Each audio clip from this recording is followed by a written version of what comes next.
Selamat pagi Bapak Ibu, Opa Oma, PKLU GPIB dimanapun berada. Salam sehat, tetap ceria, dan terus semangat.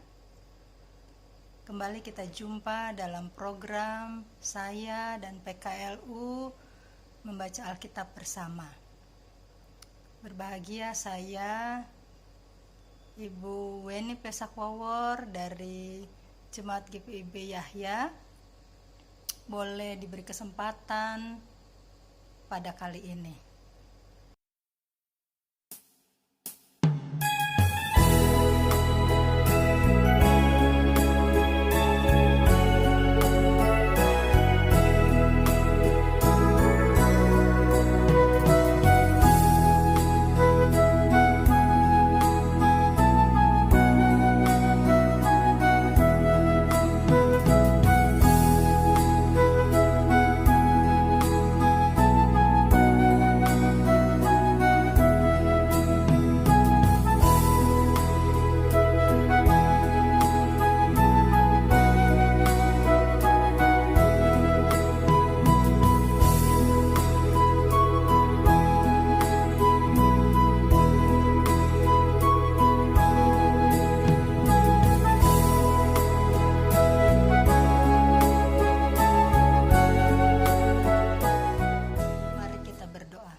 Bapa yang Maha Baik, kami bersyukur kami beroleh anugerah hidup baru.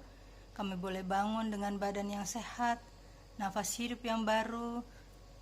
Kami juga bersyukur Bapa, kami boleh diberi kesempatan menjumpai Engkau di pagi ini untuk membaca Alkitab bersama. Mari Bapa, kiranya Engkau berkenan memimpin kami dalam perenungan ini. Biarlah Roh Kudus Tuhan menolong kami memahami apa yang kami baca dan renungkan, serta memampukan kami untuk melakukannya seturut kehendak Tuhan. Di dalam nama Tuhan Yesus Kristus kami berdoa. Amin.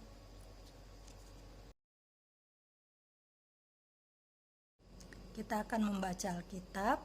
Mari kita buka Alkitab kita dan membacanya dari Imamat pasal 26 ayat 9 sampai 13. Imamat pasal 26 ayat 9 sampai 13 yang menyatakan, "Dan aku akan berpaling kepadamu dan akan membuat kamu beranak cucu serta bertambah banyak. Dan aku akan meneguhkan perjanjianku dengan kamu. Kamu masih akan makan hasil lama dari panen yang lampau, dan hasil lama itu akan kamu keluarkan untuk menyimpan yang baru. Aku akan menempatkan kemah suciku di tengah-tengahmu, dan hatiku tidak akan muak melihat kamu.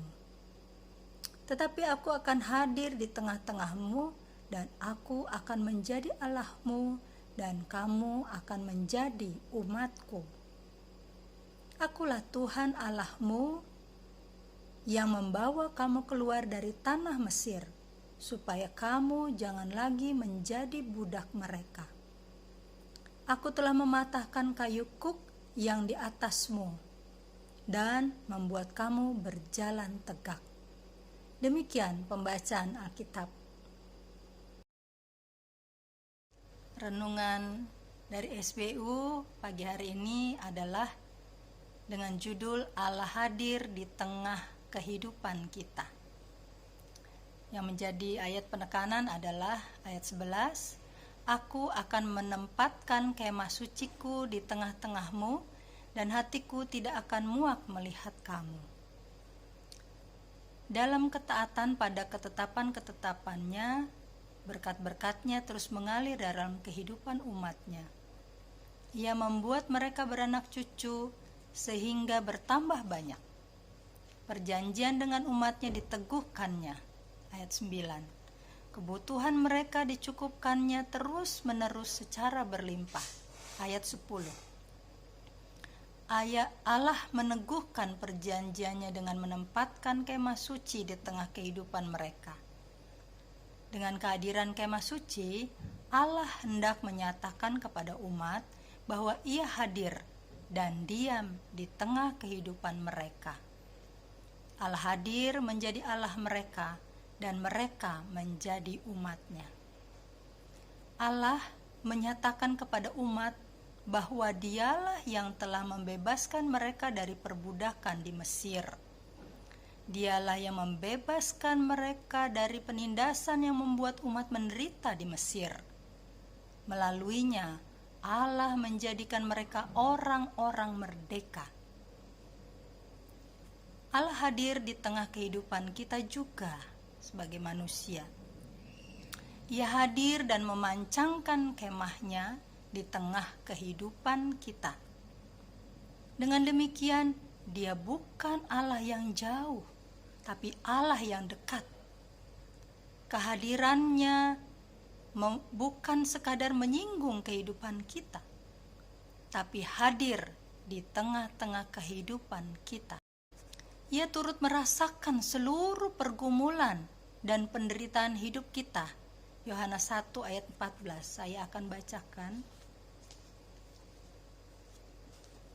Yohanes 1 ayat 14. Firman itu telah menjadi manusia dan diam di antara kita, dan kita telah melihat kemuliaan-Nya, yaitu kemuliaan yang diberikan kepadanya sebagai anak tunggal Bapa, penuh kasih karunia dan kebenaran. Ia adalah Bapa kita. Dialah yang telah membebaskan kita dari perbudakan dosa melalui pengorbanan Yesus di kayu salib. Ia melepaskan kita dari kuk perhambaan dosa dan menjadikan kita orang-orang merdeka. Siapakah kita tanpa Yesus? Keberadaan kita seperti ranting anggur yang tidak bisa hidup tanpa pokok anggur. Karena itu Yesus berkata, "Di luar Aku kamu tidak dapat berbuat apa-apa." Yohanes 15 ayat 5. Kehadirannya menjadi jaminan hidup kita kini dan di masa mendatang. Kelimpahan, sukacita, damai sejahtera, dan kebahagiaan akan terus-menerus kita alami karena kehadirannya di tengah kehidupan kita. Demikian renungannya.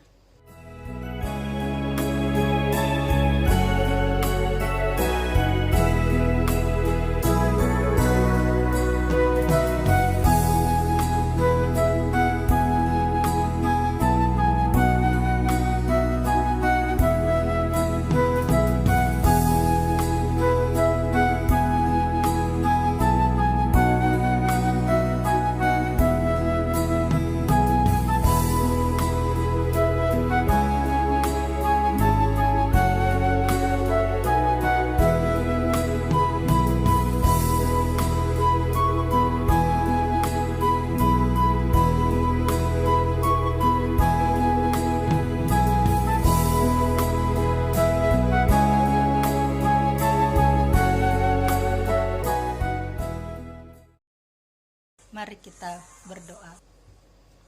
Bapa Surgawi, Allah yang Maha Kasih, kami bersyukur kalau pagi hari ini kami PKLU GPIB bisa diberi kesempatan membaca Alkitab bersama dalam program SPMAB ini.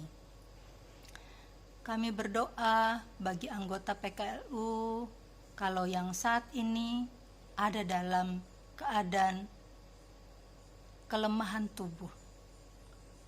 Kiranya Bapa, Engkau mau datang dan menjamah mereka.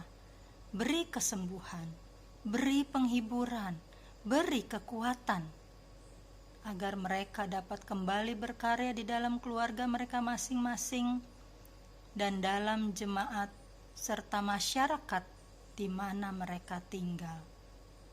Kami juga berdoa bagi anggota PKLU yang dalam sukacita dan berbahagia, mungkin karena pertambahan usia atau karena hal lain. Berkatilah juga mereka agar sukacita mereka tetap di dalam Tuhan Yesus. Bapa yang Maha Baik, kami juga mau berdoa bagi pengurus dan anggota PKLU di jemaat. Berkatilah mereka agar kasih Allah juga nyata lewat persekutuan dan pelayanan serta kesaksian mereka di jemaat masing-masing. Juga mereka dapat bekerja sama dengan baik bersama pelekat-pelekat yang lain, kelima pelekat yang ada di jemaat masing-masing. Tuhan berkati mereka. Kami serahkan mereka ke dalam tangan pengasihan-Mu. Kami juga mau berdoa bagi Dewan PKLU. Kiranya Tuhan memberikan kesehatan, kesehatan, dan sukacita dalam mereka menjalani tugas dan tanggung jawab